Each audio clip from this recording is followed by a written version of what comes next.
Muy buenas noches, tengan todos. Estamos dando inicio al ciclo de conferencias de Derecho Ambiental, Administrativo Ambiental o Ambiental Administrativo. Es parte del tema de la charla de apertura. Pues como lo hemos anunciado, el día de hoy abrimos este foro con la participación, la intervención de la profesora Blanca Lozano Cutanda, que es catedrática de Derecho Administrativo, pues ya ha participado en otras ocasiones con nosotros y es una buena amiga de nuestra audiencia. Muchísimas gracias a Blanca por haber aceptado de nuevo nuestra invitación. Como le comentamos, su exposición en relación al procedimiento administrativo sancionador tuvo gran acogida y estamos seguros que esta también lo tendrá. El día de hoy vamos a improvisar un esquema que nos sugirió la expositora y que hemos creído que es muy útil y vamos probablemente a replicar en otras ocasiones, que es hacer una entrevista, una conversación, un conversatorio, como decimos acá. Recuerdo una vez, don Jesús González Pérez lo invitamos, estaba por acá y le dijimos, don Jesús, vamos a hacer un conversatorio, y se me quedaba viendo y me decía, ¿y qué es un conversatorio? Pues aquí le llamamos conversatorio a una conversación, en este caso de tipo académico, y hemos decidido abrir el foro hablando del derecho ambiental administrativo. Tenemos la dicha de que la expositora es autora de esta obra, que es de obligada consulta en mi caso, de repetida y obligada consulta muchas veces, y precisamente creímos muy útil iniciar el foro con esta exposición porque su libro, su obra, la llamó Derecho Ambiental Administrativo.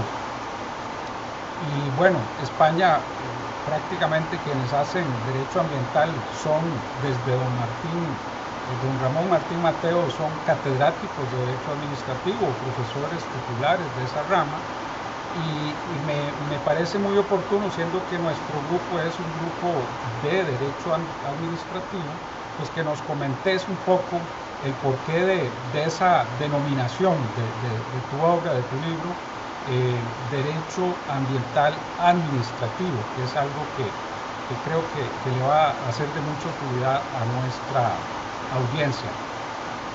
Sí, buenas tardes. Muchísimas gracias ante todo, Aldo, por haberme invitado a este conversatorio, a esta charla o esta entrevista, como lo queramos llamar, sobre derecho ambiental.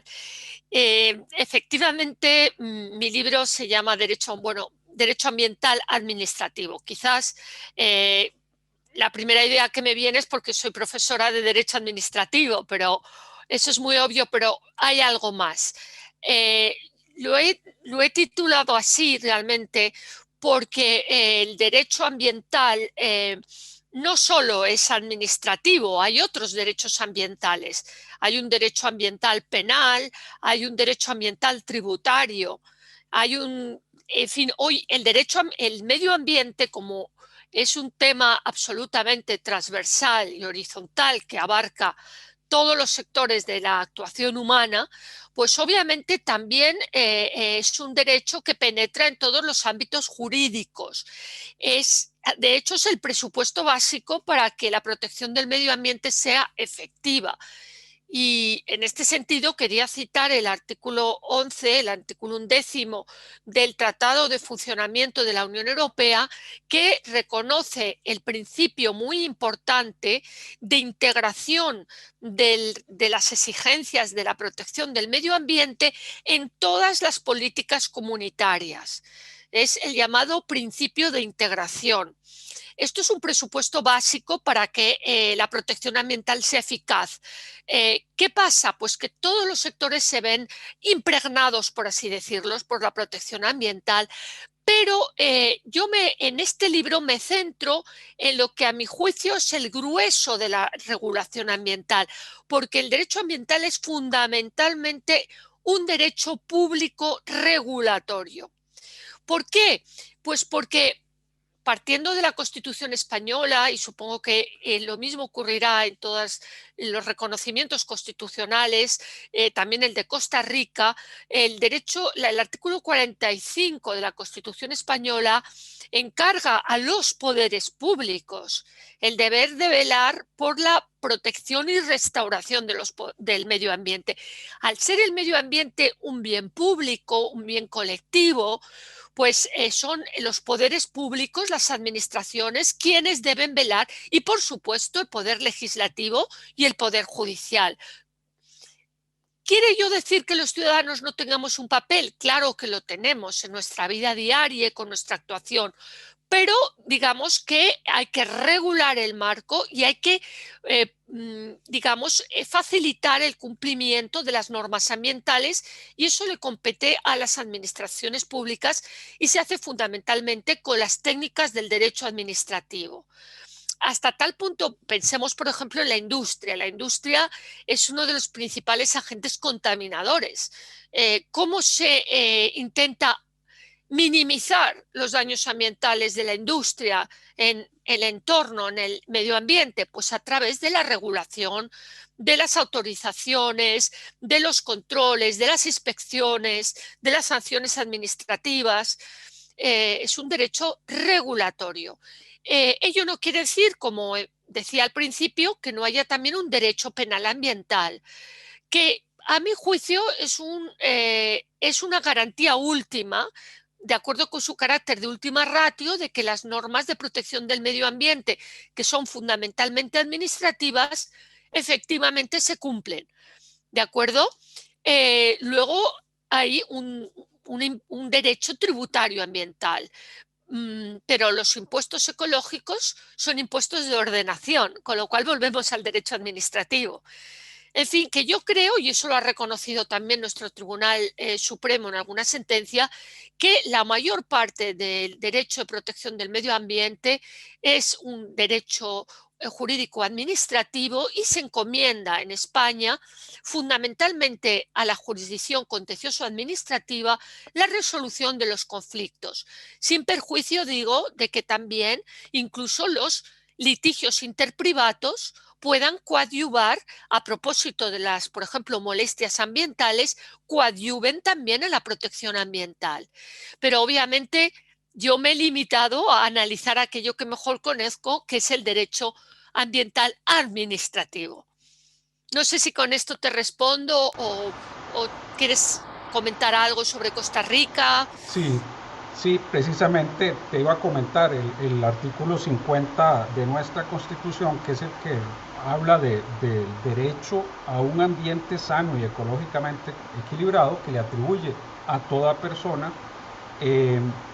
Dice luego, el Estado garantizará, defenderá y preservará ese derecho, ¿verdad? Entonces, es un trabajo pendiente que tengo, pero siempre he querido caracterizar esa garantía fundamental como algo que atribuye al particular un derecho público subjetivo, que es el derecho a un ambiente sano y ecológicamente equilibrado, pero a su vez impone, como dice la doctrina alemana, deberes, cargas al Estado para velar por la eficacia de esa garantía y efectivamente, pues como bien relatás, pues al final son en este cúmulo de potestades que yo siento que el Estado en esto acumulan las típicas actividades que se le han atribuido: policía administrativa, servicio público, porque al final, por ejemplo, el resguardo de los parques nacionales, de las áreas protegidas en los distintos regímenes que tenemos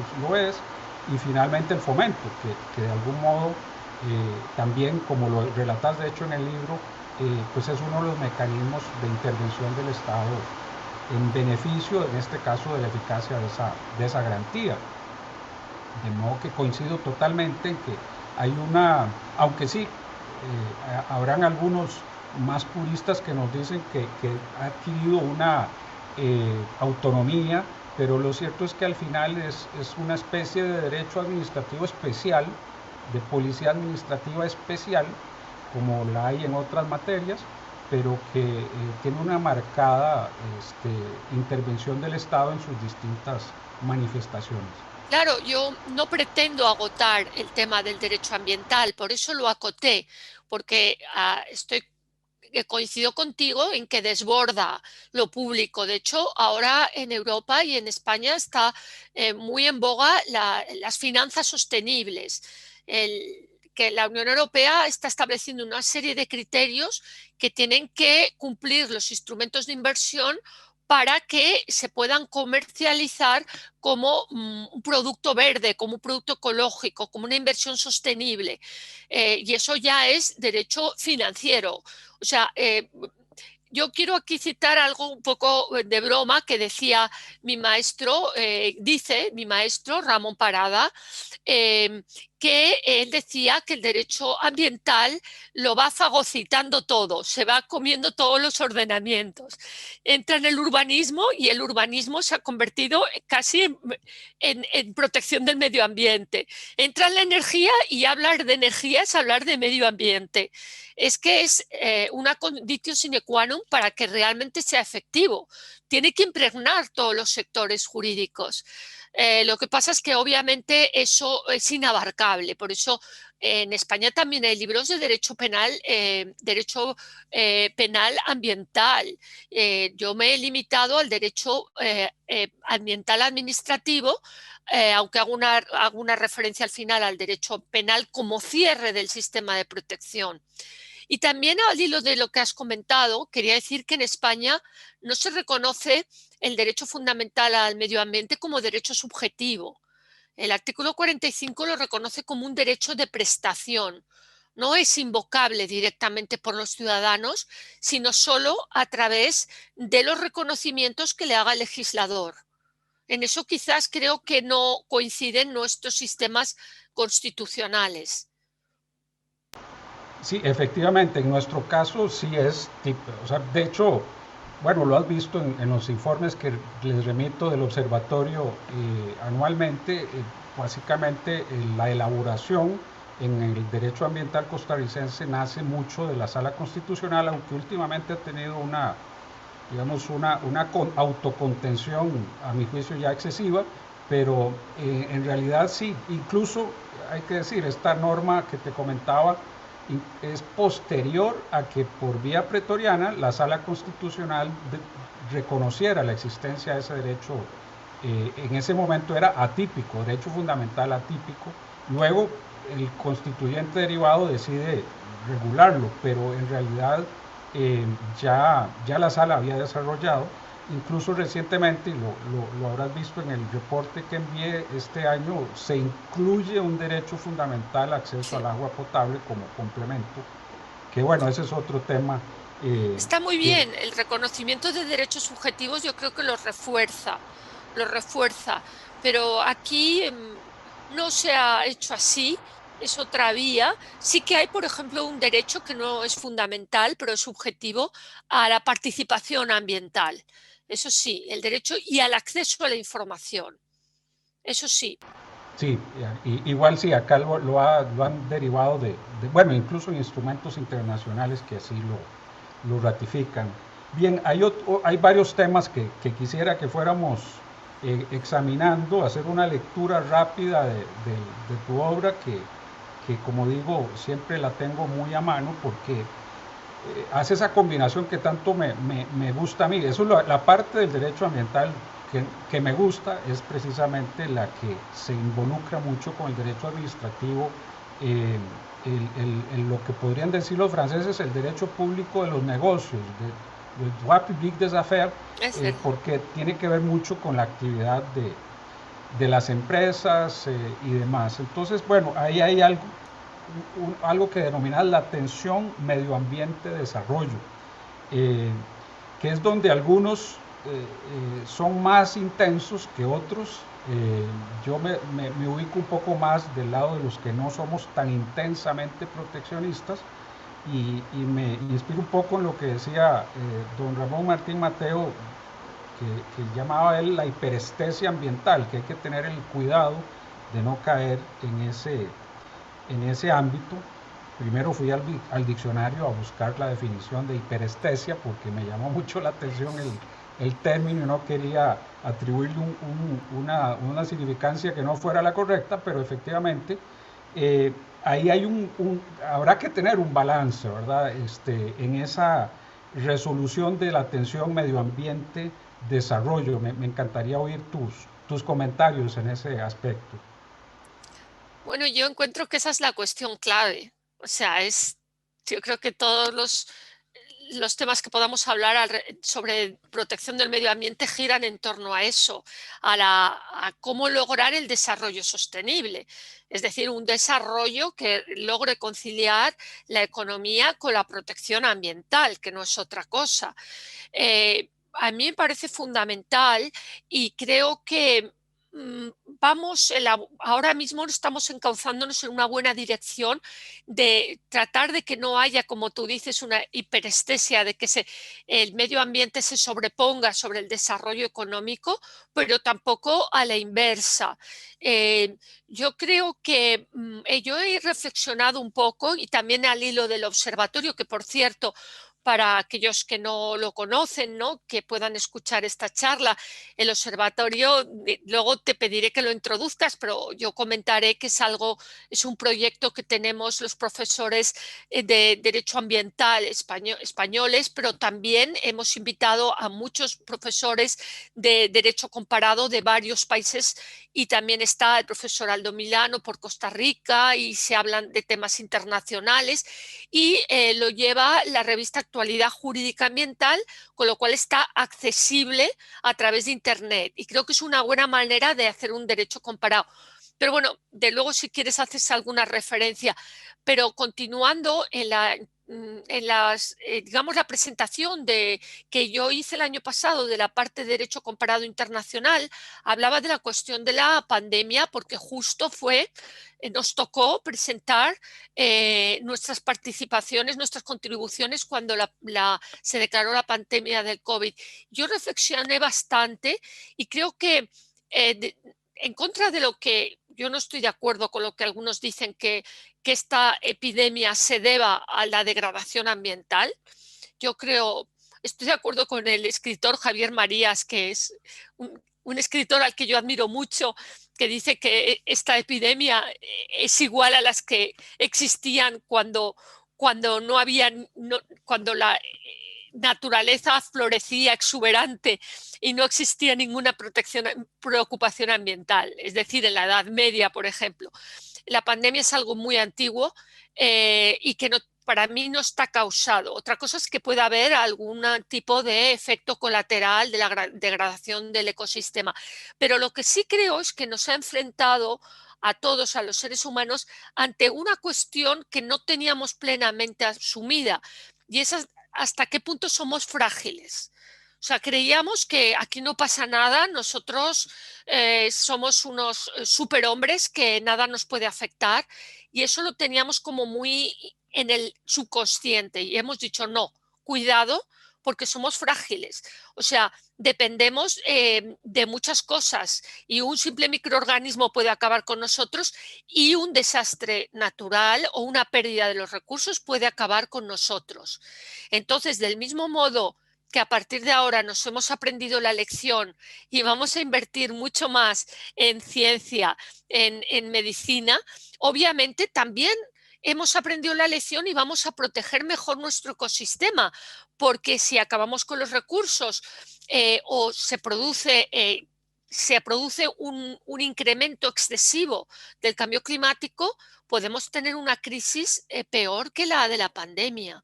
Que esta vez, como decimos aquí, nos vamos a librar por la campana, pero ojo con futuras crisis de este tipo. Y yo digo, una crisis de recursos naturales puede llegar a ser terrible. Y yo creo que esto está calando en la conciencia de la gente, que es lo más importante.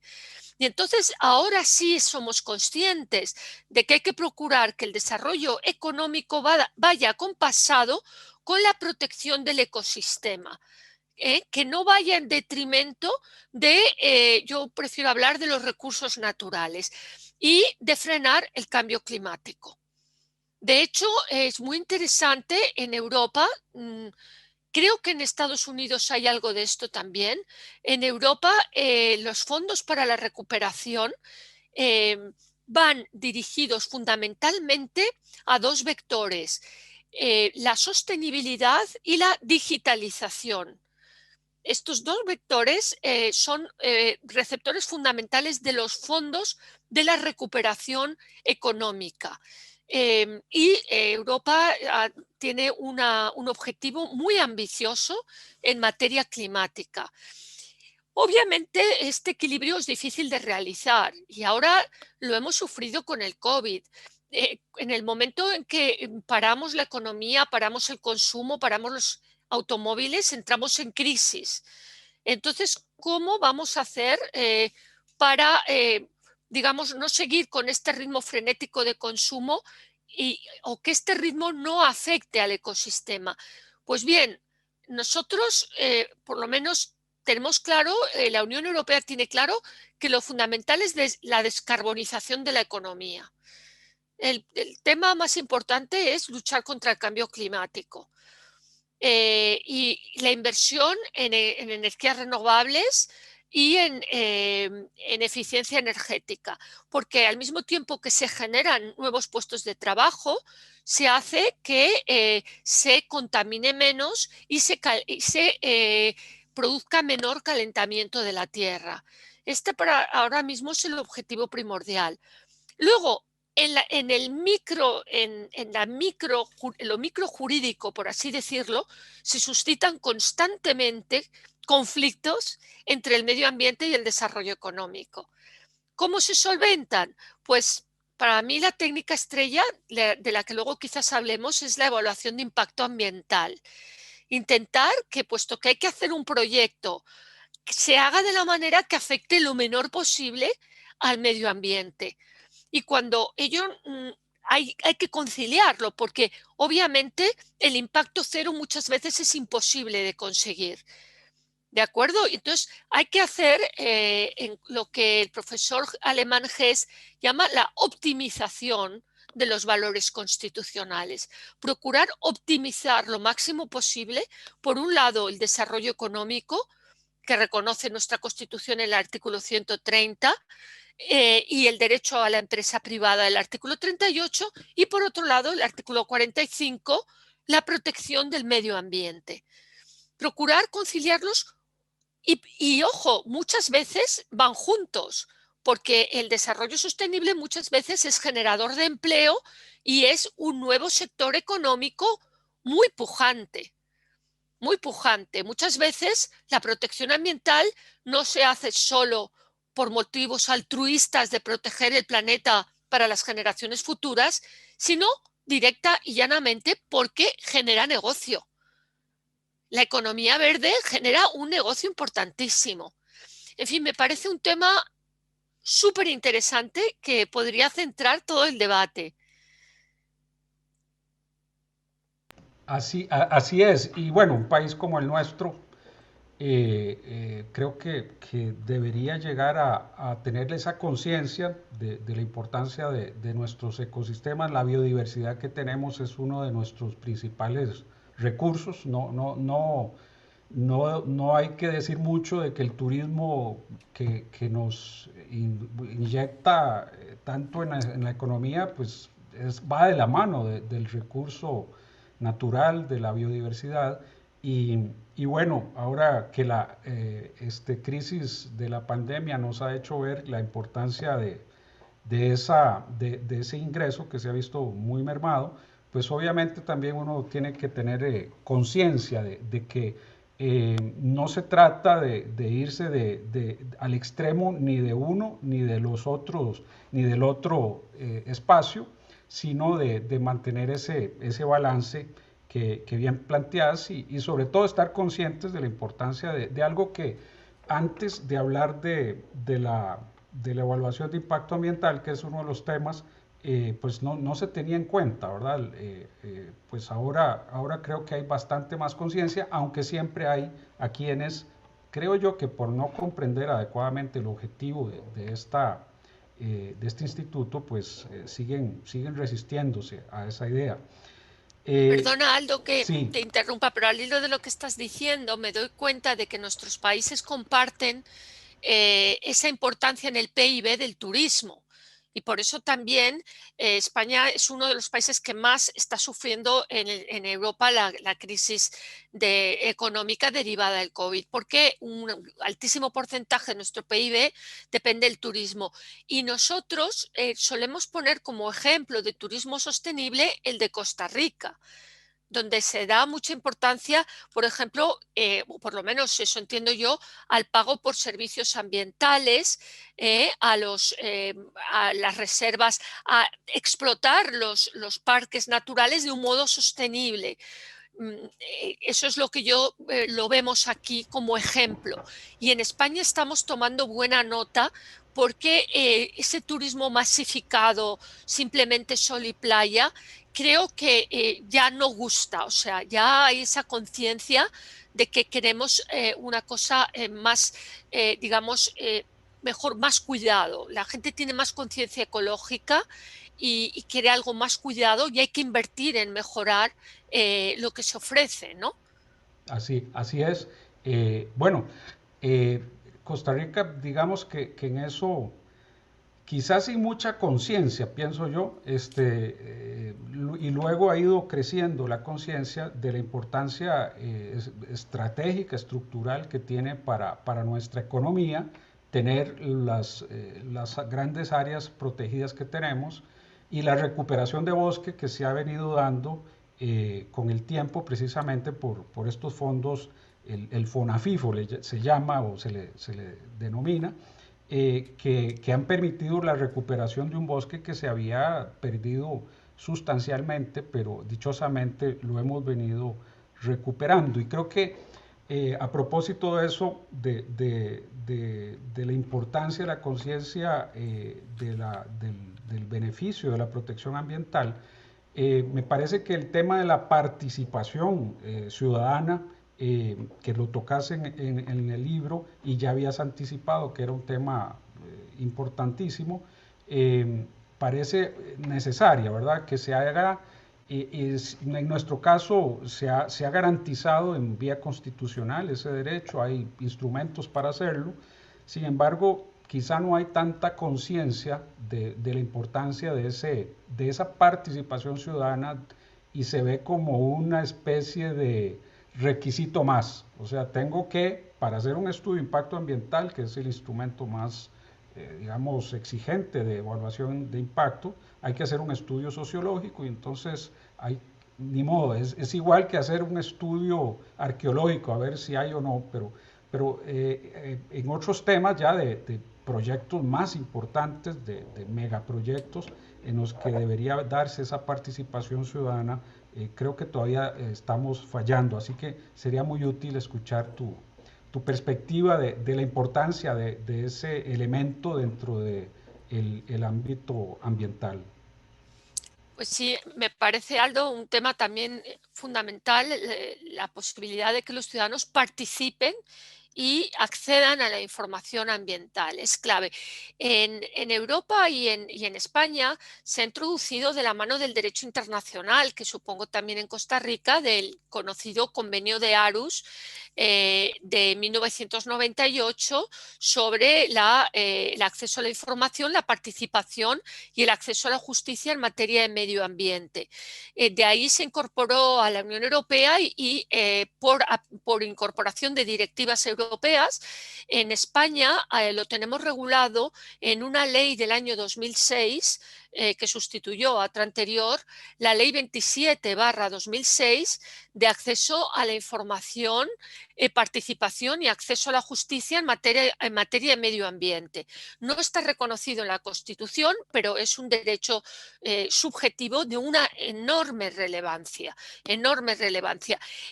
¿Por qué? Pues por una cosa muy clara, y es que aunque efectivamente, como comentábamos antes, son los poderes públicos, las administraciones, quienes tienen la principal responsabilidad en el fomento, regulación y control e inspección ambientales, a veces, como digo un poco de forma con humor, es como poner al lobo a cuidar las ovejas, porque a veces los poderes públicos, las administraciones son los que hacen los proyectos que más pueden afectar al ecosistema. O sea, pensemos en las carreteras, en las grandes obras hidráulicas, en las grandes infraestructuras, en los desarrollos urbanísticos. O sea, que realmente, y muchas veces las administraciones, o mejor dicho, los políticos que están al frente de las administraciones, pueden tener también una visión cortoplacista y buscar el desarrollo económico por delante de la protección del medio ambiente. ¿Por qué? Por una razón muy simple, porque es lo que les pedimos los electores. Muchas veces nos rasgamos las vestiduras diciendo, es que no se protege, es que los políticos no protegen el medio ambiente. Bueno, a ver, ¿qué es lo que nosotros votamos? Si sube el paro, nos preocupa mucho y no vamos a reelegir a esos políticos. Luego, muchas veces pueden anteponer un proyecto que da muchos puestos de trabajo, aunque pueda ser contaminante y aunque incluso pueda no estar plenamente adecuado a la normativa. Por eso es tan importante la labor que hacen en especial las asociaciones ecologistas y también, ojo, cualquier particular preocupado por cuestiones ambientales o bien cualquier particular afectado por la contaminación. Pero para participar, para poder recurrir una autorización, para poder recurrir contra un proyecto, primero tienes que acceder a la información. Y además es muy importante también que esta información hoy en día esté accesible en Internet, que sea accesible electrónicamente. En este punto, quiero señalar, puesto que es una cuestión de actualidad, que el lunes 4 de abril, este lunes pasado, entró en vigor en España el reglamento de actuación y funcionamiento electrónicos de la administración, que pone plenamente, ojo, nuestra administración ya está digitalizada, pero faltaba ya completar, desarrollar plenamente las notificaciones, las subsanaciones. Y este reglamento, que está aprobado por el Real Decreto 203/2021, ha venido ya a acabar de desarrollarlo todo. España tiene un buen nivel en digitalización de la administración pública y ofrece mucha información. Hay bastante transparencia. Esto es fundamental, porque difícilmente una organización ecologista va a poder defender, por ejemplo, un espacio natural si no puede acceder a la información sobre los planes de conservación, sobre los proyectos que se van a realizar, etcétera. Y, por ejemplo, un avance fundamental que ha tenido en España la ley de 2006 de acceso a la información es que es un derecho que no hace falta alegar ningún interés. Cualquier persona física o jurídica se considera interesada para pedir una información que afecte a las materias que la ley enuncia como pertenecientes al medio ambiente. Pues protección de las aguas, protección de los recursos naturales, protección de las especies, contaminación, todo lo que la ley enuncia. No hay que alegar un interés para que la administración esté obligada a darnos la información que solicitamos. Nos la tiene que dar en el plazo máximo de 1 mes, prorrogable por causas muy excepcionales a 2 meses, y muy importante, si en ese plazo no nos da la información o no nos da uno de los motivos excepcionales que permiten la denegación de la información, se considera que el silencio es positivo, que nos ha otorgado, que nos ha reconocido el derecho. Claro, obviamente nos reconoce el derecho, pero no nos da la información. Estamos un poco, no hemos avanzado mucho, pero un poco sí hemos avanzado, porque podemos ir a los tribunales a la ejecución de ese acto presunto positivo, que obliguen a la administración a entregarnos la información. Este ha sido uno de los muchos avances de esta ley. Con posterioridad, en el 2013 vino la Ley General de Transparencia a nivel de todas las administraciones, pero la protección en materia de medio ambiente es más fuerte.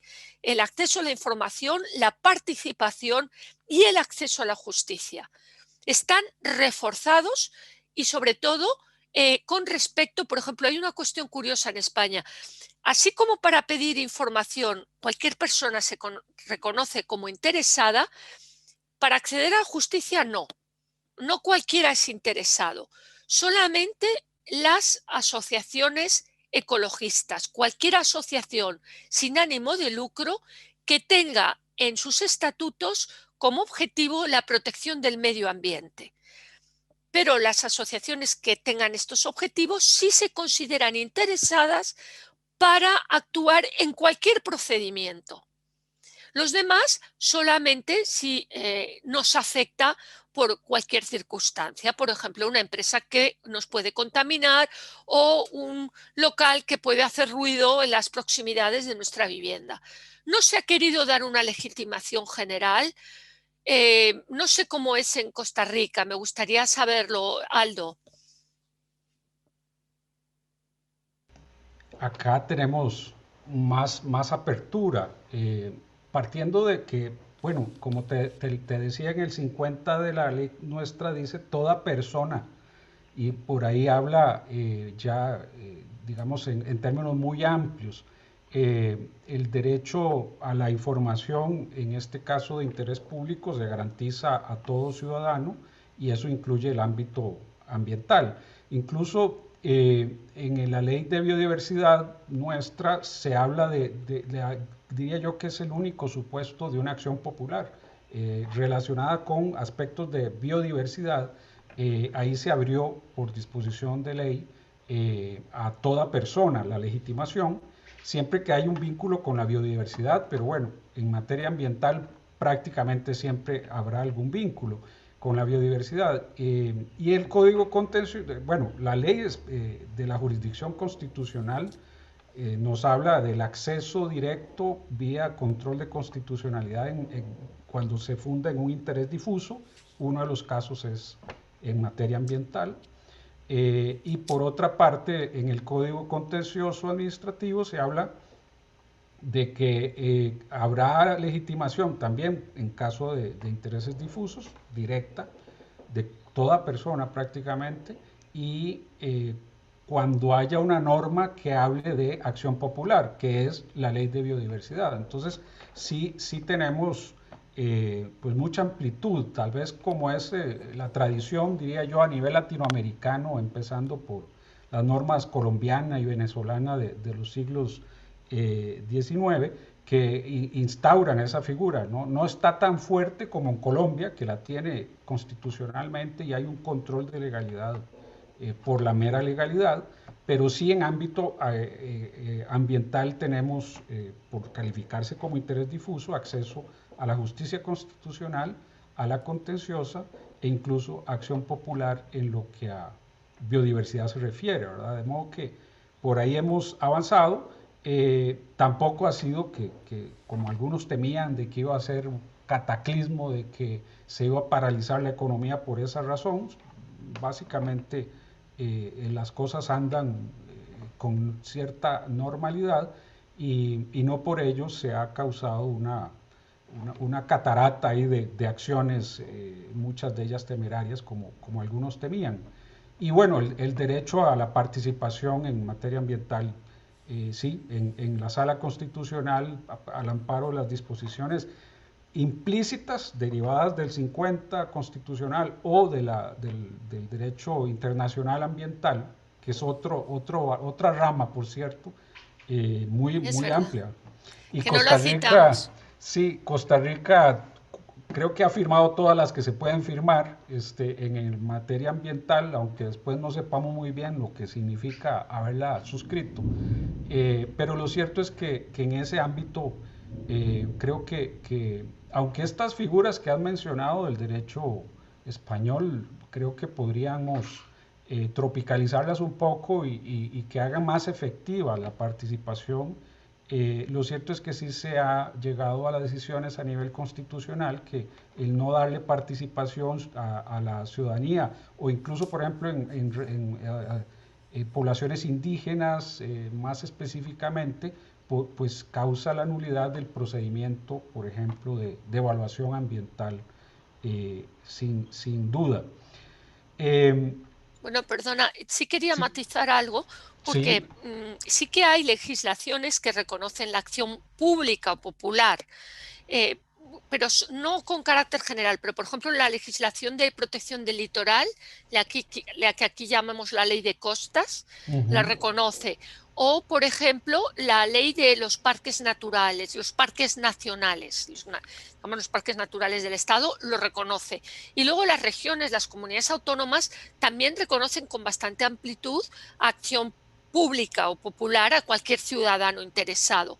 Pero en la LAIA, como la llamamos, la Ley de Acceso a la Información Ambiental de 2006, no se reconoció con tanta amplitud por un poco por ese temor que tú dices, porque existía el precedente, que todavía se mantiene, de la acción pública en materia de urbanismo, que ha dado lugar a una ciertas corruptelas, ¿no? De, ojo, o llegamos a este acuerdo o yo voy a denunciar, ¿no? ujú, Eh, Aunque tu ático no me molesta para nada, pero cuidado porque lo puedo denunciar, cosas así, claro. ¿no? Entonces había un poco el temor y se restringió, pero luego ha habido leyes que lo han abierto. Y como tú dices, los tribunales es fácil poder crear una conexión con una afección ambiental, ya sea la salud, no sé, al disfrute del domicilio, o sea que siempre se puede por ahí buscar la legitimación. No es tan drástico como que no haya, pero Ujú, que en principio lo tienen siempre las asociaciones ecologistas y en algunos sectores también hay acción pública. ¿De acuerdo? ujú, Quería matizar mi claro, afirmación. perfecto. Hay un otro tema interesante, bueno, hay muchos. Este se vincula con algo que nuestro común amigo don Jesús Jordano va a tocar, que es el tema del daño ambiental. Eh, lo examinás en la obra. Yo creo que ahí sí, en nuestro medio, es mi criterio personal, estamos lejos de precisar adecuadamente ese concepto. Se usa mucho confundiendo impacto ambiental con daño ambiental, eh, aunque la regulación nuestra en materia de evaluación ambiental hace una puntualización, incluso lo lleva a elementos cuantitativos de cuando el impacto pasa a ser daño.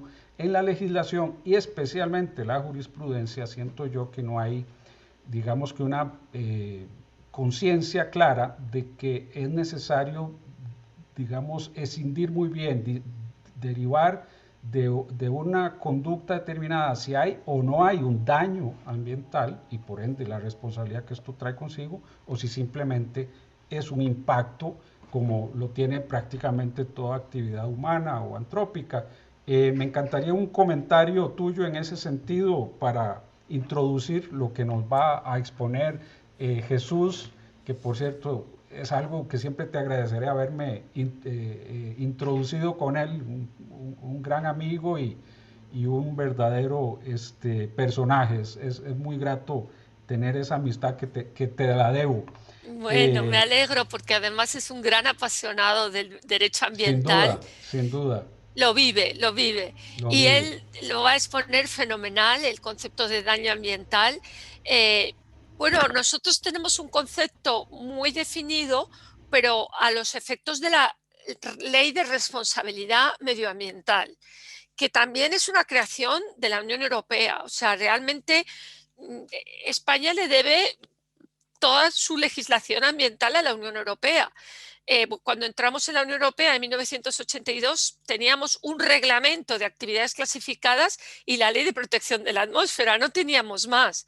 Y el acervo jurídico europeo en materia de protección del medio ambiente es impresionante. Fíjate que es el ámbito donde más legisla después de la política agraria común, después de la PAC. Hay miles de directivas y una de ellas muy importante es, bueno, y muy relevante es la Directiva de Responsabilidad Medioambiental, que se ha incorporado al derecho español a través de la Ley 26/2007 de Responsabilidad Medioambiental. Ahí, a efectos de esta ley, es por lo que se define lo que es un daño medioambiental, que lo utilizamos así, con la expresión unida, medioambiental. ¿Por qué? ¿Qué pasa? ¿Por qué Europa ha legislado en esta materia? La Unión Europea, cuando tiene una competencia compartida, como es el caso del medio ambiente, solo legisla en la medida en que observa que los estados por sí mismos no están en la mejor posición para alcanzar un objetivo. Esto se llama el principio de subsidiariedad. Interviene en la medida en que se considera que no se están alcanzando los objetivos con la actuación de los estados y que hace falta una legislación armonizada. Pues al principio de la década del 2000, la Comisión Europea se dio cuenta de que la restauración de los daños no estaba bien regulada en la mayoría de los países europeos. ¿Por qué? Porque nuestra tradición jurídica, que es común y también con Costa Rica y toda la tradición jurídica, viene del derecho romano, de la lex aquilia, de la responsabilidad por daños, pero siempre está pensando en daños a los particulares. No está pensando en daños difusos, en daños que Jesús Jordano llama a los lugares huérfanos. Cuando se produce un daño a la atmósfera, a un parque nacional, ahí no hay nadie que vaya a lo mejor a preocuparse por ejercitar la acción, porque no afecta a nadie en concreto y por lo tanto las acciones tradicionales no son eficaces. Por otro lado, se vio también por la Comisión Europea de que de lo que se trata en medio ambiente no es de indemnizar, es de restaurar. Y los sistemas, de nuevo, de responsabilidad extracontractual están pensando prácticamente siempre en la indemnización. Pero que se pague una cuantía a una ONG, bueno, está muy bien, pero lo más importante es que se repare el daño, que se limpie el acuífero, que se restaure el bosque. Y esto es más costoso, además, para el responsable que la simple indemnización. Entonces, partiendo de esta realidad, lo que hizo la Unión Europea es crear un sistema público para que sean los poderes públicos, las administraciones, las que se preocupen de la reparación de los daños medioambientales e incluso impongan a determinados operadores, que es una de las grandes novedades de esta ley, una responsabilidad objetiva, porque en el sistema de responsabilidad extracontractual se exige siempre una culpa o negligencia. Pues bien, los operadores que enuncia la directiva en su anexo y la ley española en su anexo, que son de instalaciones con potencial riesgo elevado para el medio ambiente, responden de manera objetiva, con lo cual van a tener interés en asegurar el daño medioambiental y evaluar sus riesgos ambientales. Eso, por un lado, es una gran novedad. Y otra de las novedades es que es la propia administración la que pone en marcha el sistema para que el operador, porque solo se aplica a actividades profesionales, el operador económico prevenga o restaure el daño. Y la administración con el particular tienen que determinar cómo se va a restaurar esa playa, ese bosque, ese acuífero que ha sido dañado. Hay un reglamento de desarrollo parcial en el que se aportan una serie de técnicas para la evaluación de los daños, pero es uno de los temas más complejos. ¿Cómo se evalúan los daños? También hay una serie, se puede acceder a la página web del Ministerio para la Transición Ecológica español, el Ministerio para la Transición Ecológica y el Reto Demográfico, que otorga una serie de herramientas para el cálculo de los daños. Pero ojo, estos daños medioambientales solo son daños a las aguas, a las especies y los espacios protegidos, al litoral y al suelo, que son los que se consideran daños medioambientales y tienen que ser significativos. Tienen que tener importancia, que esto también es algo difícil de determinar en cada caso concreto. Si no es así, no se aplicará este sistema y se irá por los procedimientos tradicionales. Entonces, tú que eres un gran seguidor como yo de Ramón Martín Mateo, te estarás dando cuenta que por esta vía se le está dando la razón a don Ramón en que el medio ambiente son las aguas, los recursos naturales y el suelo. ¿De acuerdo? Porque él siempre defendía un concepto estricto de medio ambiente. Así es, así es. Sí, y coincido, siempre coincido con esa, porque al final todo termina vinculado con alguno de esos recursos, pero era la brillante, digamos, lectura que hacía él, pero que al final era sencilla, ¿verdad? Muchas veces queremos hacerlo muy complejo, pero lo cierto es que finalmente es algo que podríamos simplificar efectivamente con ese acercamiento de don Ramón. Acá tengo, digamos, mi preocupación con el tema del daño ha sido que, como te decía, hay una confusión, ¿verdad? De cuándo hay daño y cuándo hay impacto, nada más. Digo nada más entre comillas, porque puede ser que los impactos sean algunos más graves. El ejemplo que yo siempre he puesto de lo que es un daño es un suceso que se presentó con una empresa que vendía gasolinas y se filtró de uno de sus tanques gasolina a un acuífero. Eh, y ahí, o a un pozo, más bien, a un pozo que a su vez está vinculado a un acuífero, como es Claro. lógico. En Costa Rica estamos flotando básicamente, ¿verdad? Todo el territorio nacional está sobre acuíferos en realidad. Suerte que Y tienen. sí, lo que pasa es que hay que cuidarlos y mucho de esto que hablabas, de que el urbanismo tiene que ir vinculado con la variable ambiental, es eso, que en nuestro país no podemos desarrollar donde se nos ocurra porque de pronto estamos encima de un acuífero que es el que nos abastece de agua potable a otras poblaciones.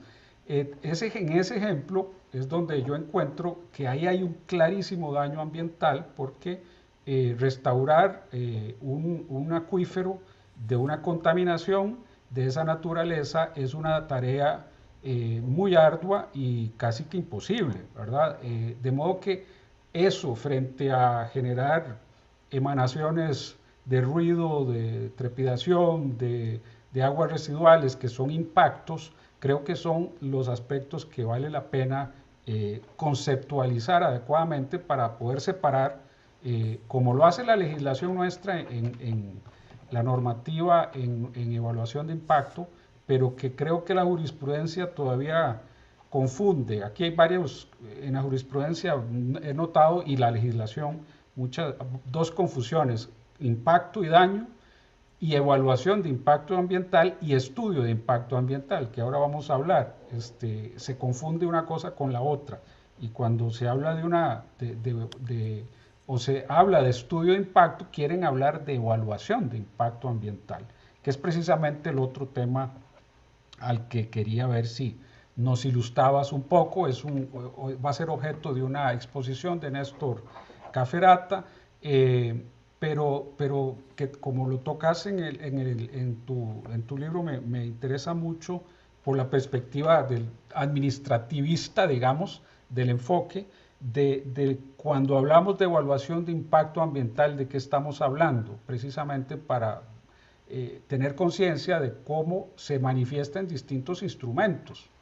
Uno de ellos el estudio, pero no es el único, que es donde creo hay mucha confusión en nuestro medio y sería muy útil por eso hablar de esa noción. De acuerdo, pero también me gustaría antes aclarar, porque yo te he contado lo que es daño medioambiental, todo junto, que solo es a los efectos de la aplicación de esta ley que obliga siempre a la reparación in natura de lo dañado. Ojo, luego la aplicación de esta ley no es todo lo efectiva que hubiéramos deseado por la propia complejidad que, como tú bien indicas, tiene el reparar. A veces es muy difícil, pero esta ley, si no se puede reparar el mismo espacio dañado, debe hacerse lo que se llama la reparación complementaria y, digamos, invertir en la restauración de otro espacio semejante. ¿de acuerdo? Si un bosque ya no es recuperable, pues plantar otro bosque o recuperar otro bosque, pero no se admite la indemnización. Pero esto está claro, eso es lo que nosotros llamamos daño medioambiental, pero luego obviamente hay muchos daños y hay muchas molestias, que es lo que creo que quizás en España, molestias que a lo mejor no son relevantes para el derecho. El ruido, por ejemplo, hay un nivel de ruido que es aceptable hasta ciertos decibelios. ¿Cómo se determina qué nivel de ruido o molestia es aceptable? Pues lo determinan las ordenanzas municipales, ¿no? Lo que esté por debajo de determinados decibelios es un indiferente jurídico. No sé si por ahí nos entendemos más en cuanto a tu anterior Totalmente, totalmente. Bueno, en nuestro caso igual, digamos, para poner el ejemplo del ruido, pues hay rangos de permisibilidad, y por encima de ellos estamos ya, digamos, hablando de que entonces esa actividad va a requerir una medida de mitigación de ese ruido para que no afecte a terceros, que es parte de esa predicción que debería hacerse en el procedimiento de evaluación ambiental. Efectivamente, hay igual todo lo que son emanaciones, ¿verdad? olores, vibraciones, todo esto. Exacto, las aguas residuales tienen rangos que se permite evacuarlas Exacto, en los sistemas, o antes de evacuarlas hay que tener una planta que haga el trabajo de exacto. llevarlas a un nivel que sea permisible, ¿verdad? Que eso es lo típico del impacto, ¿verdad? Los impactos que tendrán que ser en un análisis predictivo evaluados y sugerir las medidas para su manejo. Distinto el caso cuando ya incurrimos en un daño. El otro daño típico que podría poner es el afectar un coral marino. ¿No? Es decir, cómo se restaura ese coral. Ahí es Claro. donde entran las medidas de compensación, ¿verdad? Habrá que buscar otra fórmula porque recuperar el coral, por ahora el ser humano, hasta donde entiendo, no lo ha logrado. Pero esa confusión es la que me hace a mí sugerir este tema en esta conversación tan interesante que hemos tenido, porque percibo que seguimos haciendo un manejo no impreciso de esas dos nociones muy propias del derecho ambiental. Sí, efectivamente. Creo que tenemos en eso el mismo problema y que un nivel como de molestias o un nivel de contaminación es inevitable, ¿no? Y solo a partir de un cierto límite tiene relevancia a efectos del derecho, ¿no? Así es. Eh, Porque evidentemente es imposible una sociedad sin impacto. Eso está claro, Lynn. Sin duda. Pero volviendo a lo que me preguntabas antes, que era la evaluación de impacto ambiental, es una técnica muy consolidada en España, muy consolidada. Fíjate que el primer texto legal que la reguló es de 1986. Ya estamos en la tercera regulación. Que es una ley de 2013 de evaluación ambiental, modificada ya varias veces. Es una técnica, para mí es la técnica estrella porque intenta, como tú dices, minimizar, hacer tolerables en las actividades humanas potencialmente más lesivas, a través de la evaluación previa y de lo que ahí llamamos el estudio ambiental. ¿Qué es el estudio ambiental? Te cuento en nuestro sistema. Nosotros tenemos dos sistemas, pero que son muy parecidos. La evaluación de proyectos y la evaluación de planes y programas. La evaluación de planes y programas solo son los planes y programas públicos, de las administraciones públicas.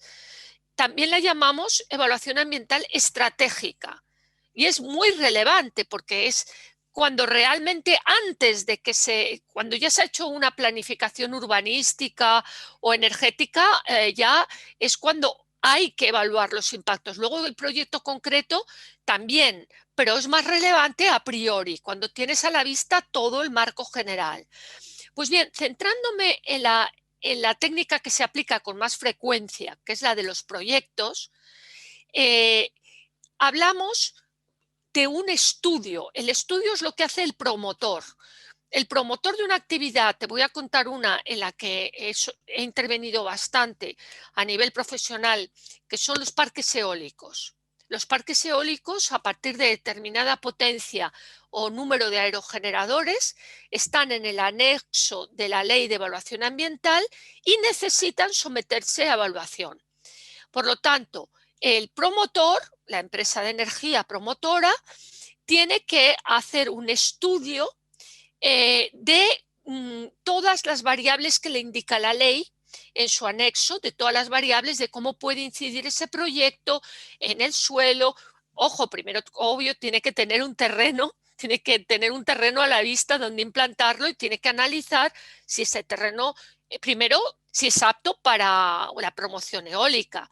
Pero una vez que es apto, si hay alguna especie que se pueda ver afectada, como es el caso de las aves, sobre todo en los parques eólicos, ¿qué impactos puede tener la construcción de ese parque?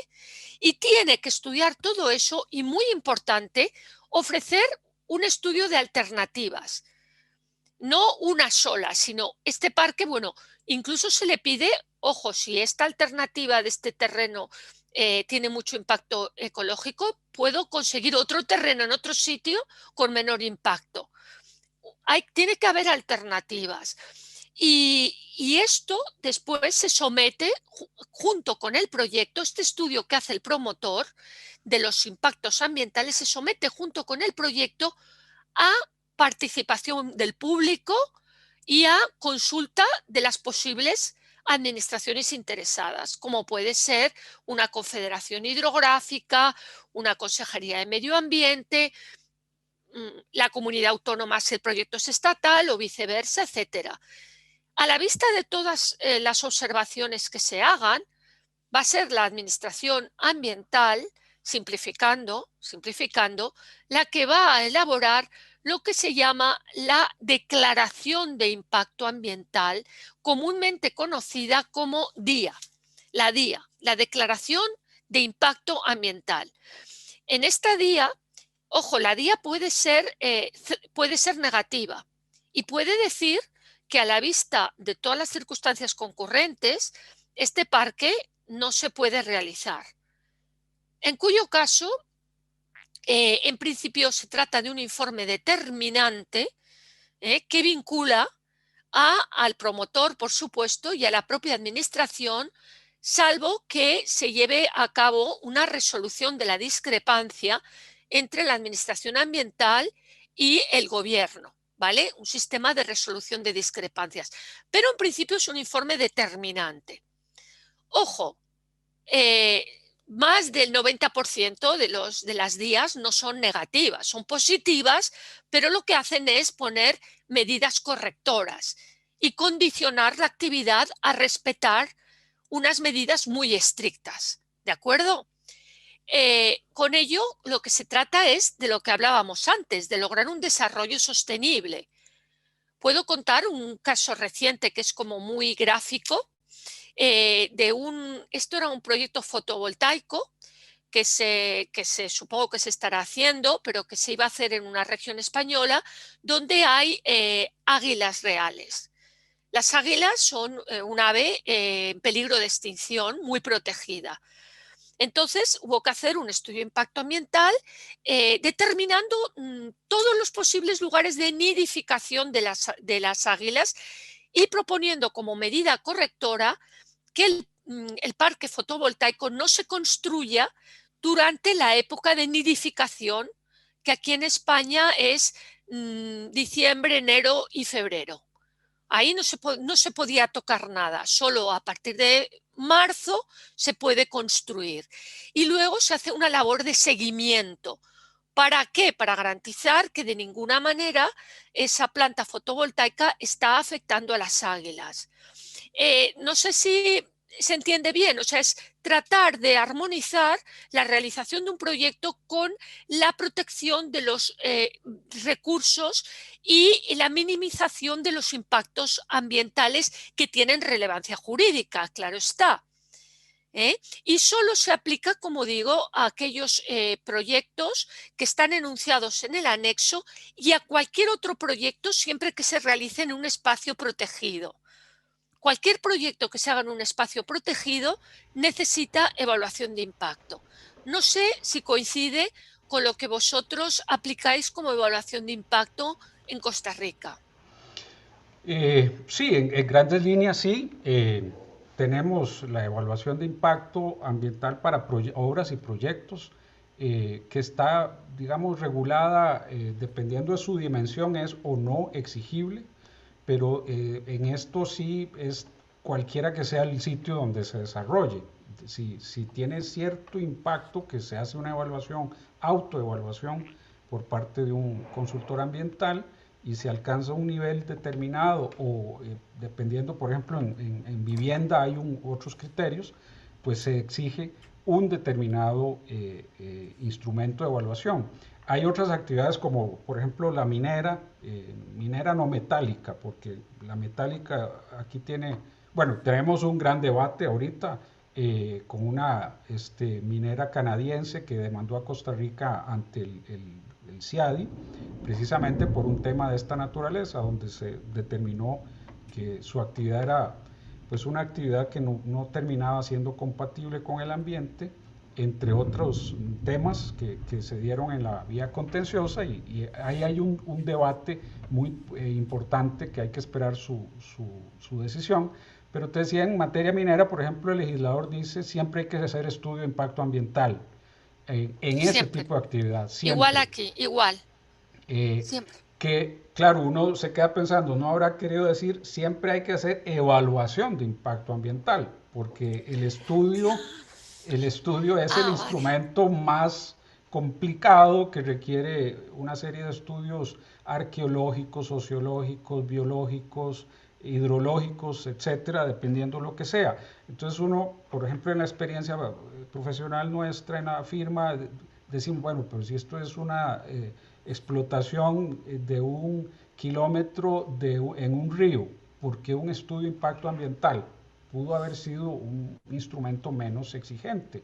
Vale, Eh, Ahí es donde te digo que vale. se confundió evaluación de impacto ambiental con estudio de impacto ambiental. Vale, creo que lo que tú denominas estudio, porque hay una cierta confusión terminológica, en España lo llamamos la evaluación ambiental simplificada, que son proyectos como la minería cuando no alcanzan determinados niveles de producción, por ejemplo, entonces se someten a una evaluación ambiental simplificada, regulada también en la ley de 2013, para determinar si tienen o no un impacto ambiental significativo que justifique someterlas a todo el procedimiento, porque estoy de acuerdo contigo en que dependiendo del nivel de producción o dependiendo del tipo de actividad, puede no producir un impacto significativo. Correcto. O sea, exacto, sí, que lo significativo del impacto no hace que sea necesario un estudio, que es dentro de los instrumentos de evaluación nuestros está el estudio que es el más exigente, el más oneroso, el de más complejidad, etcétera. Y entonces se dice en la ley, siempre tendrá que ser ese instrumento. Y ahí es donde encuentro yo que quizá hubo una confusión terminológica en el sentido de que siempre debe haber evaluación de impacto, pero no Claro, siempre estudio de impacto claro. ambiental, porque Ahí puede quizás ser yo te que, propongo esa solución de que, digamos, promuevas en la doctrina que se utilice esas dos denominaciones que tenemos aquí: evaluación de impacto ambiental ordinaria y simplificada.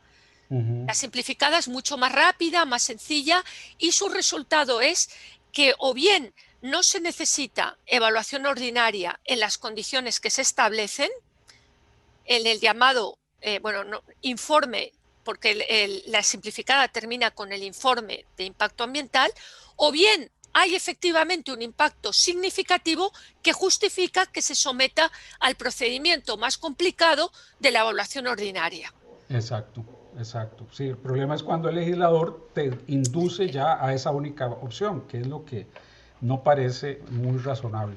Eso Eh, provoca inseguridad jurídica que yo digo que es mala para el medio ambiente y es mala para el operador económico. O sea, exacto, solamente es buena para los abogados, sí, o los ¿vale? consultores ambientales. Los consultores Sí, ambientales. sí, exacto, exacto. Bien, es un tema interesantísimo y donde yo creo que se da más la figura de la intervención del Estado. Hay un gran debate en el que habrá que introducirse en algún momento de la naturaleza que tiene el título habilitante que se otorga cuando se cumple todo el procedimiento, que acá le llamamos la licencia evaluación de impacto ambiental, esa naturaleza, si es una licencia o no, y incluso hay un precedente ahí que es muy lamentable que lo reduce a ser un requisito del permiso de construcción, cuando pues obviamente la predicción del impacto va mucho más allá de una fase de construcción, ¿verdad? Cuando es una industria, construyo la industria, pero después la Claro, industria opera y en algún momento claro. habrá que hacer un cierre técnico y eso está cubierto por esa licencia. Pero bueno, es un tema, repito, apasionante porque además introduce mecanismos de autorregulación y que quizá no hay por lo menos en nuestro medio, una conciencia de cómo es que en realidad es el propio desarrollador el que hace su evaluación de buena fe de lo que está prediciendo cuáles son sus impactos y ofrece los mecanismos para mitigarlos o evitarlos cuando es posible. De modo que es un tema, me parece, muy interesante al que Es muy habrá que dedicar interesante, más sí, tiempo. el seguimiento de las actividades y te quería indicar que aquí en España, por ejemplo, el texto refundido del control y la prevención de la contaminación, que regula la llamada autorización ambiental integrada, cuando se da esta autorización ambiental integrada, que es para grandes instalaciones, luego hay que hacer un seguimiento, pero este seguimiento se puede relegar al propio promotor si él se somete a un sistema voluntario de control. Uh Uno de -huh. los más utilizados es el llamado EMAS, Sistema de Cogestión y Ecoauditoría Europeo, que está regulado en un reglamento europeo. Y es un sistema de autoevaluación que hay que hacer, digamos, evaluar periódicamente el funcionamiento de la actividad de tal modo que sea el propio operador económico el que lo haga con los medios que él encargue y que él, según el principio quien contamina paga, sea quien lo coste y no las administraciones Claro. públicas. Y es mucho más realista porque es imposible que papá Estado ande Es vigilando imposible. todos los proyectos que han pasado por la evaluación y verificando que se cumplan los compromisos ambientales a los que está Exacto. sujeto, ¿verdad? Me parece que es la medida más realista, pero a veces Exacto. queremos seguir pensando en el Estado en clave autoritaria que Sí. puede controlarlo todo y Y jamás, no. esa no es la realidad, pero ya habrá que caer en cuenta de eso y admitir esos mecanismos, por lo menos en nuestro medio, están planteados, pero en la realidad no están siendo considerados como una alternativa. Bien, hay otro tema que me encanta de tu libro, demanialización de los recursos naturales como técnica de protección ambiental. Y me gusta mucho porque es un acercamiento a algo que en nuestro medio es muy usual. Acá hablamos de un concepto que se llama en cuanto a bosques, y se ha ido ampliando el concepto del patrimonio natural del Estado, que forma parte del patrimonio natural del Estado y que tiene naturaleza obviamente demanial. Pero quizá creo que esa figura que se ha ido desarrollando en nuestro medio no se ha enfocado como lo estás sistematizando en tu propuesta, que es un mecanismo, la demanialización de los recursos naturales de protección ambiental. Es una técnica de protección ambiental, por lo que me encantaría oír para que la audiencia lo escuche, tu comentario en esa idea que planteas. Pues muchas gracias. Es una idea que realmente es lo que me sugirió la legislación que teníamos en España, sobre todo de protección del litoral, porque la propia Constitución española, en el artículo 132, reconoce que las costas, lo que vosotros creo que llamáis litoral, ¿no? La, Las la, playas. sí, las playas, la zona marítimo La terrestre, zona que es, marítimo terrestre es de dominio público, demanializó. Y luego vino la Ley de Costas de 1988 y es la que ya concretó esa demanialización. Y ojo, todavía tenemos conflictos jurídicos pendientes porque cuando a un propietario de algo que era privado se lo declararon público, había que compensarle porque era una claro, expropiación legislativa. ¿Cómo se les compensó? Por un sistema que fue convertir su derecho de propiedad en una concesión por 18 años, prorrogables por otros 18 años. Que luego han sido prorrogados más. O sea, ahora hubo una ley posterior en el 2018 que los ha prorrogado 50 años más. O sea, yo creo que siempre van a tener una concesión, se llaman las concesiones compensatorias, que les permiten, digamos, aprovechar de alguna manera lo que era su antigua propiedad con los aprovechamientos que sean posibles. O sea, por supuesto, ya nunca van a poder construir en la playa, pero sí podrán a lo mejor poner un kiosco para la venta de bebidas o poner hamacas. Eso lo tendrá el antiguo propietario durante la época de concesión. Esto es un sistema curioso de indemnización que el Tribunal Constitucional declaró ajustado a la Constitución. Lo consideró en una sentencia conocida en 1989 adecuado.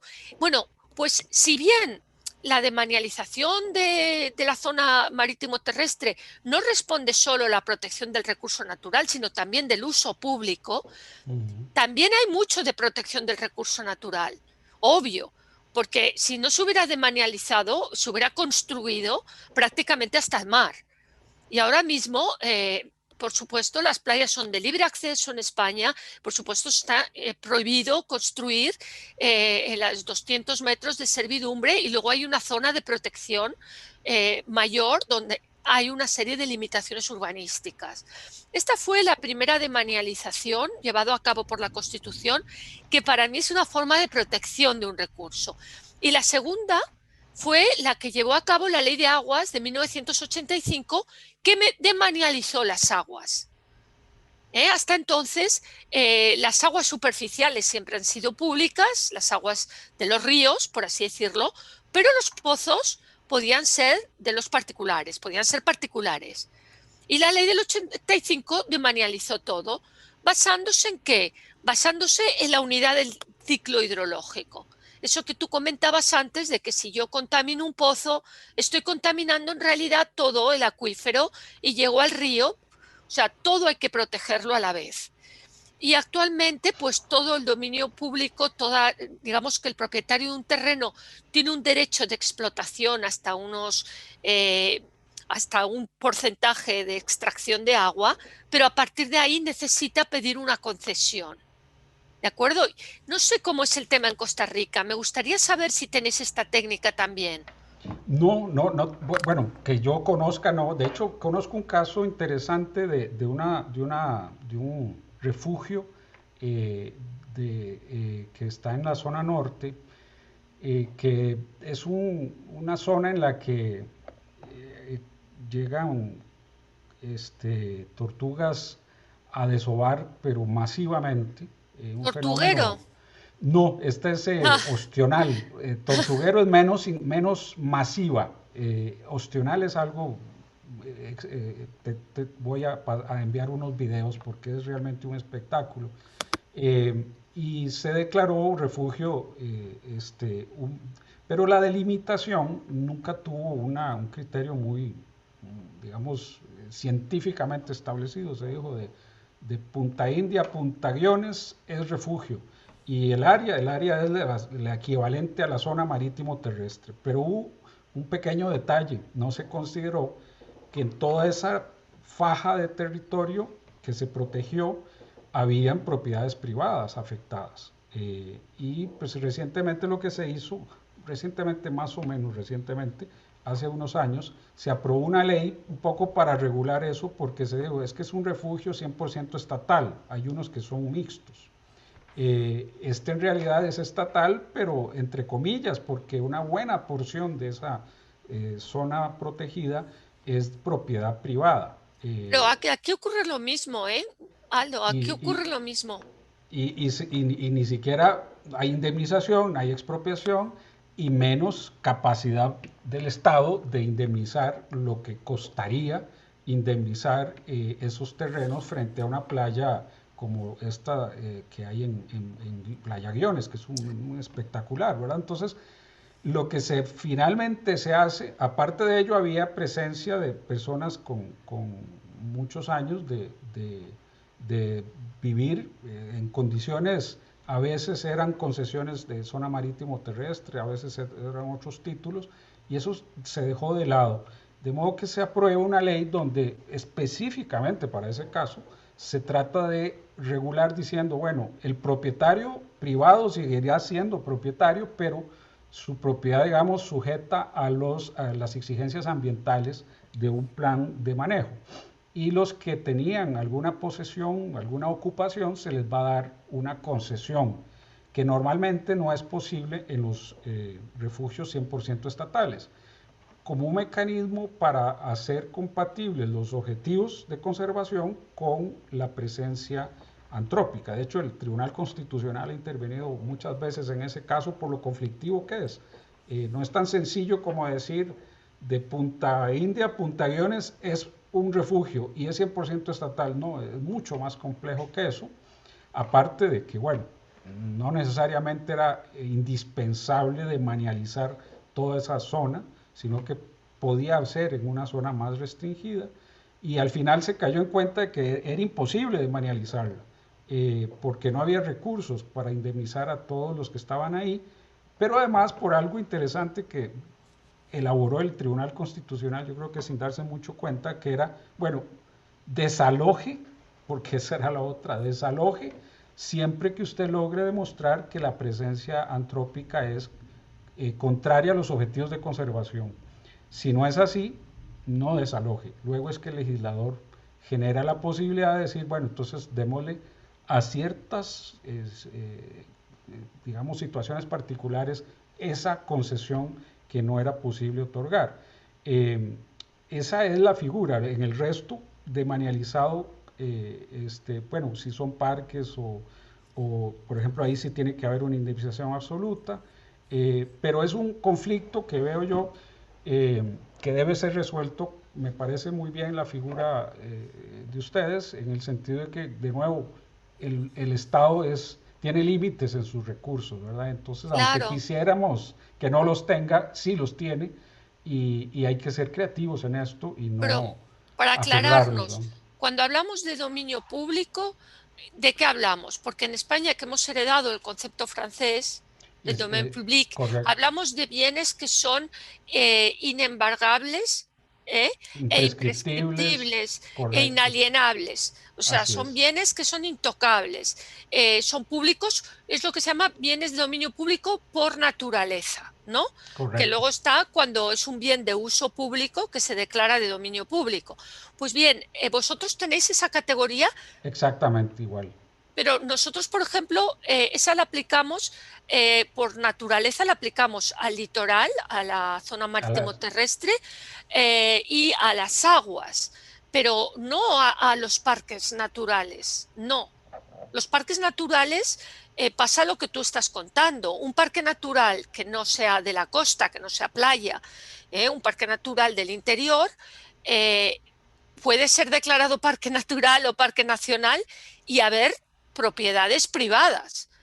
Esto da Ujú. lugar a muchos conflictos. Aquí lo que se hace es reconocer al particular el derecho a pedir la expropiación por obra de la ley, a pedir que le expropien su terreno, si es que le han dejado sin ningún tipo de utilidad. Insta la Ujú. expropiación de su terreno, porque, como dice Ramón Parada, que es muy divertido, si a uno tiene una finca para cazar, por ejemplo. Aquí hay mucho en España, hay gusto por la caza en determinadas regiones. Si te la declaran espacio natural protegido, ya no se va a poder cazar y no vas a poder construir y solo vas a tener derecho a pasear por tu campo. O sea, claro, eso te lo tienen que indemnizar de alguna manera. Claro, sí, se vació el contenido esencial del derecho de propiedad, que es el Exacto. concepto que usa el Tribunal Constitucional para decir hay que expropiar. Exacto, pues creo que el problema que tenemos es parecido, solo que aquí tuvimos la suerte de que el legislador constitucional, en la Constitución española, se reconoció la demanialidad de la zona marítimo terrestre. Con lo cual ya tenemos esa apoyatura y ya nadie lo duda. Ya nadie lo duda, que las Sí, playas son... igual. Ojo, que puede haber islas privadas, pero la zona marítimo terrestre es pública y tú puedes acceder en tu barco e ir a la playa. Ujú. Es igual en Costa Rica, Sí, ¿no? sí, en realidad, bueno, la zona marítima, hay algunas pocas excepciones, algunas, por cierto, por títulos de la colonia, que admitían ir más allá, o sea, titularon inclusive en lo que hoy es zona marítimo terrestre. Y por ahí hubo unos meses que una ley muy particular permitió inscribir inclusive en zona marítimo terrestre las propiedades, pero fueron unos meses, así que son pocos los casos, pero sí hay una larguísima tradición que demanializó la zona marítimo terrestre. El caso que planteaba es que en ese sector precisamente hay algunas propiedades privadas inscritas que van incluso hasta la zona marítima, y el decreto que estableció digamos, el área del refugio partió del supuesto de que como era zona marítimo terrestre, todo era público, pero no era el caso. Esa es la diferencia, y entonces surge el debate, bueno, ¿qué hacemos? ¿Tendremos que expropiar? No tenemos cómo. Entonces ahí es donde sale ese instrumento que la ley de algún modo trata de resolver, de decir, bueno, usted sigue siendo propietario, pero de una propiedad ambiental, digámoslo así, es sujeta a los objetivos de conservación, y en el resto de lo que no está dentro de esa faja, pues usted puede, con Exacto. ciertos límites, utilizarla, pero sujeto, digamos, a una evaluación de impacto ambiental precisamente, Claro. que no Ojo, afecte el... yo pienso que lo ideal sería que el Estado tuviera recursos para comprar. Claro, claro. En Francia hay un organismo de conservación del litoral que compra y que tiene muchísimos kilómetros de playa que son públicos, pero porque los ha comprado, o sea, de playa de zona litoral o de espacios naturales. Por ejemplo, aquí lo ideal sería que todos los parques naturales fueran propiedad del Estado, pero como tú dices, no hay recursos, y menos Ujú. ahora, ¿no? Sí, nosotros, bueno, hay una fundación de parques nacionales que es la que también promueve, aparte del Estado, el poder expropiar. En realidad, si es parque nacional, es propiedad del Estado. Ahí en su gran mayoría. Hay posibilidad de refugios mixtos, donde incluso un propietario lo somete voluntariamente. El debate en este concreto es que se calificó como estatal y en realidad no lo era, era mixto. Ya, qué Entonces curioso. es un mecanismo y en realidad la zona marítima en su enorme mayoría o sea, Público. no es pública, en su inmensa mayoría. Bien, para ir cerrando, represión administrativa de las infracciones ambientales, el ius puniendi del Estado, la parte de la policía administrativa, la comentás en su doble manifestación, la administrativa, la penal, que igual tenemos acá, en esto coincidimos, tenemos infracciones que se sancionan por medio de figuras del derecho administrativo, pero también delitos ambientales. Hay una fiscalía ambiental que ha ido creciendo con su intervención, y bueno, como bien señalás, es una manifestación del ius puniendi del Estado con distintas sesgos, pero al fin es un poco lo mismo, y es uno de los mecanismos típicos de protección de los recursos naturales. Así que un comentario al respecto sería muy útil para ir cerrando esta entrevista y no excederme con tu amabilidad.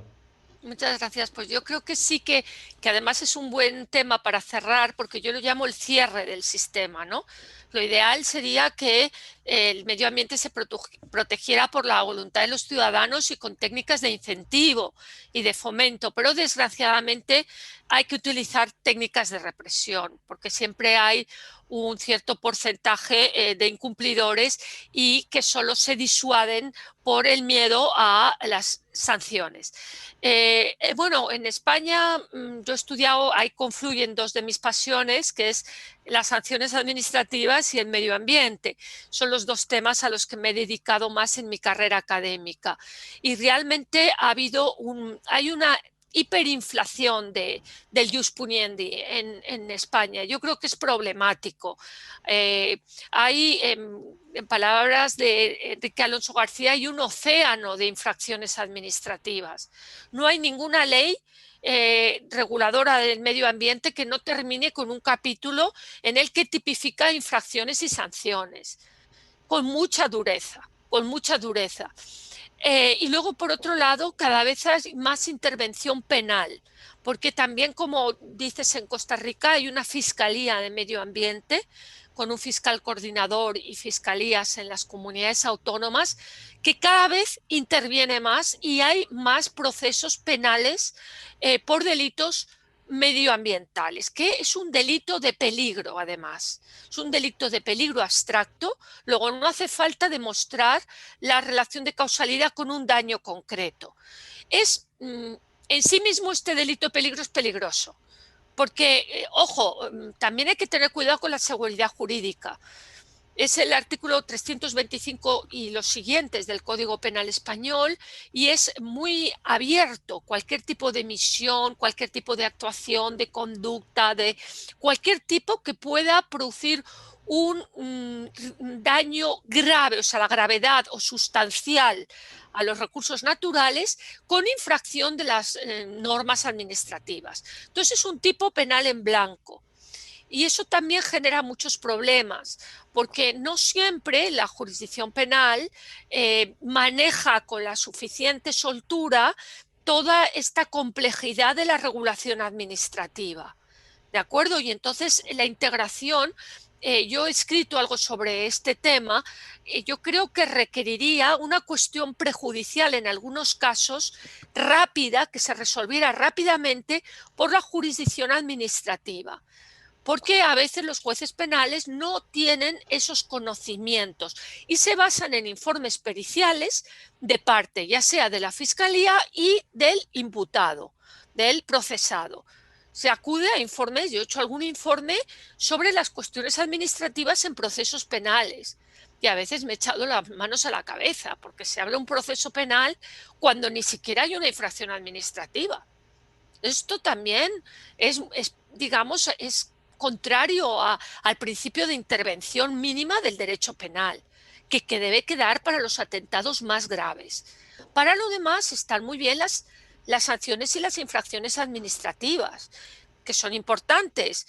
Por decir un dato, la cuantía máxima de las infracciones administrativas, de las sanciones, perdón, de las multas que se imponen en materia medio ambiente, está en la generalidad de las leyes en 2 millones de euros, que ya es una cuantía y a veces se llega hasta un porcentaje sobre la cifra de negocios de la empresa, de lo que ha obtenido a raíz del ilícito. O sea que pueden ser multas incluso ilimitadas a priori.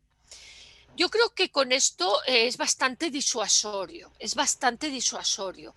Es necesario que existan las infracciones, obviamente, una tipificación de infracciones e incluso los tipos penales, porque al final el ser humano es así y ejerce una función de prevención general muy importante. Pero tiene que ser siempre la última ratio y el poder público no se puede apoyar directamente en la represión. Claro, claro. Sí, y tocaste un tema importante que por lo menos en Costa Rica lo he percibido, que es el de la inseguridad jurídica, en el sentido de que, bueno, como te comentaba, en nuestro país hay afloramientos de agua por doquier y hay una norma, por ejemplo, el artículo 33 de la ley de forestal, que determina, dependiendo del tipo de afloramiento, que es toda una evaluación hidrogeológica especializada, pues hay una zona de protección mayor o menor. Y por ahí hay otra ley antiquísima que si es una toma de agua es mayor.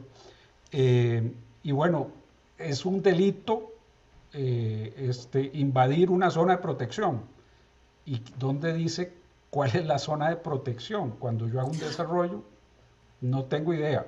De pronto hice un desarrollo urbanístico, que en nuestro país son actividades privadas autorizadas, y se paraliza el desarrollo porque hay una invasión de una zona de protección, eso es un delito, y se paraliza el desarrollo por años. Otro caso que conocimos fue, es que eso es un humedal, y entonces se tiene que paralizar todo porque aquí hay un delito. ¿Y dónde dice que eso es un humedal? ¿Dónde está el registro de humedales para haber yo sabido que eso era un humedal y que la zona de protección es de tantos o tantos metros hacia acá o hacia allá? Eso es preocupante porque sobre todo si se está penalizando, si ya se está haciendo de estos delitos, pues que el particular va a tener siempre esa incerteza de dónde, si es un humedal, si es un nacimiento, si es un manantial, si es una toma de agua y cuál es la zona de protección. No hay registros de eso y en esto podemos caer en una circunstancia de incerteza jurídica grave, ¿verdad? Y no solo para el operador económico, que es una cuestión interesante, los propios responsables de las administraciones, los claro, funcionarios, tienen miedo porque ellos también pueden incurrir en un delito de en un delito, prevaricación ambiental, claro. que es una prevaricación agravada. ¿Y cuál es el resultado de esta inseguridad jurídica? Que no se contesta. Cuando se solicita algo que puede tener un impacto ambiental, siempre se da el silencio. Y el silencio siempre es negativo. En España, cuando Uh-huh. se trata de proyectos, artículo 21 de la Ley de Procedimiento Administrativo Común, de proyectos que pueden afectar al medio ambiente. El silencio es negativo. Con lo cual, ¿qué haces? Tienes que recurrir y tienes, como tú dices, el proyecto paralizado años y años. Esto no es desarrollo sostenible. Hay que buscar medidas Claro. más eficaces, tanto para el medio ambiente como para el desarrollo económico, ¿no? Así es. Sí, el balance que hablábamos al puro inicio de esta riquísima conversación, que por cierto en nuestro medio jurisprudencialmente se desarrolló la tesis de que el silencio positivo en materia ambiental no cabe por el Tribunal Constitucional y luego la ley lo dice así. Yo no he estado muy de acuerdo con esa idea porque si uno de los requerimientos para que el silencio positivo funcione es que yo haya cumplido con los requisitos, ¿por qué en materia ambiental no podría también funcionar? Si cumplí con los requisitos. Ese es uno de los requisitos uno de los requerimientos que está establecido en nuestra legislación para que opere el silencio positivo, pero te lo comento porque como mencionas el silencio negativo, en nuestro caso se desarrolló esa tesis y ha prevalecido que en materia ambiental no existe la posibilidad del silencio positivo, cosa que no estoy muy de acuerdo por lo que te digo, pero bueno, así es, así funciona y es un mecanismo, se entiende, de protección ambiental, a mi juicio, quizá excesivo. Pero a veces provoca paralizaciones de Claro, proyectos, claro. porque y en materia, por ejemplo, de evaluación de impacto ambiental, el silencio no puede, es negativo, es negativo. Uh-huh. Pero entonces, si no te resuelve la administración, ¿qué haces con ese? O, por ejemplo, si no te emite un informe que has pedido, ¿qué haces con tu proyecto? Un inversor necesita cumplir unos plazos, de lo contrario abandona el proyecto. Así es. Esto es así y hay muchos proyectos que se han abandonado por la regulación ineficaz, ineficiente. Una cosa es que proteja el medio ambiente, pero que se resuelva, que se resuelva. Aquí se pretende ahora agilizar todo reduciendo los plazos. Pero si reduces los plazos, pero el Uh-huh. silencio sigue siendo negativo, no arreglas nada. No, más bien se agrava. Se agrava más bien. Sí, exacto, exacto. Muy bien. Pues nada, Eh, pues aquí podríamos seguir, yo creo que sí. 3, 4 horas más, hasta que el cuerpo aguante. Muchísimas gracias, Blanca. Realmente ha sido lo que esperábamos, un abrebocas de esta ciclo de conferencias que queremos organizar o que estamos organizando. La idea era transmitirle a nuestra audiencia cómo el derecho administrativo tiene un enorme vínculo con las distintas técnicas de protección ambiental y creo que hemos hecho un recorrido muy adecuado para poder transmitir esa idea a nuestra audiencia y que luego vayamos en las distintas exposiciones que seguirán profundizando en algunos de los temas que hemos tocado el día de hoy. Así que muchísimas gracias de nuevo. Muchas gracias por invitarme. A mí me ha resultado también apasionante. Creo que podríamos seguir charlando todo el fin de semana. Exactamente, vamos a tener que seguir haciéndolo, aunque sea en privado, cada cierto tiempo para compartir conceptos y experiencias de nuestros países, que por lo que veo estamos muy cerca unas y otras realidades jurídicas. Así que muchas gracias de nuevo y a la audiencia, pues que aprovechen por esta entrevista que con este nuevo formato que hemos implementado, creo que ha sido de mucho provecho para intercambiar ideas. Muchas gracias de nuevo y seguiremos con las restantes exposiciones que, como comento, vamos a desarrollar otros con detalle, muchos de los temas que aquí se han tocado el día de hoy. Muchas gracias y buenas noches. Buenas noches, gracias.